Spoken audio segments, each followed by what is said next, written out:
Dans cette vidéo, nous verrons trois cas de forme indéterminée 0 sur 0 dans lesquels on peut lever l'indétermination et évaluer la limite.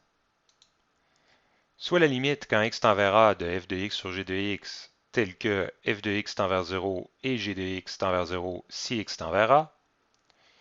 Dans cette situation, nous aurons un numérateur qui tend vers 0 et un dénominateur qui tend vers 0, donc une forme indéterminée 0 sur 0. Le premier cas est le cas f de x et g de x qui sont des polynômes. Voici un exemple. Limite quand x tend vers moins 1 de 2x2 moins 3x moins 5 sur x2 plus 3x plus 2.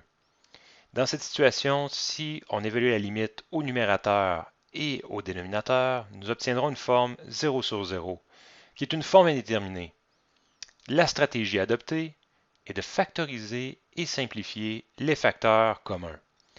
Il est certain qu'il y aura des facteurs communs puisque moins 1 est un 0 du numérateur et moins 1 est un 0 du dénominateur, puisque c'est cette valeur qui a généré la forme indéterminée 0 sur 0, ce qui nous permettra de factoriser les deux polynômes et d'obtenir un facteur commun que nous pourrons simplifier, qui sera en fait le facteur qui pose problème. Deuxième cas, nous avons le cas f de x ou g de x qui contiennent des radicaux.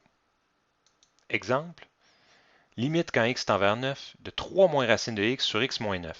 Dans cette situation, nous pouvons également évaluer la limite au numérateur et au dénominateur pour obtenir la forme 0 sur 0. La stratégie adoptée, multiplier numérateur et dénominateur par le conjugué. Cette opération aura pour effet d'éliminer la racine au numérateur et de mettre en évidence le facteur qui sera à simplifier. Troisième cas, le cas f de x ou g de x qui contiennent des fractions. Exemple, limite quand x tend vers 3 de 1 quart moins x sur 12, tout le tout divisé par x moins 3. Si on évalue limite au numérateur et au dénominateur, on obtient la forme 0 sur 0 qui est la forme indéterminée. La stratégie sera de mettre au même dénominateur les deux fractions du numérateur.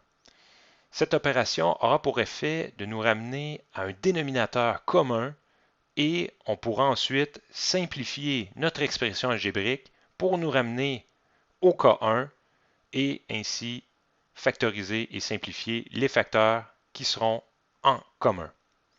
Voilà, ça conclut cette vidéo.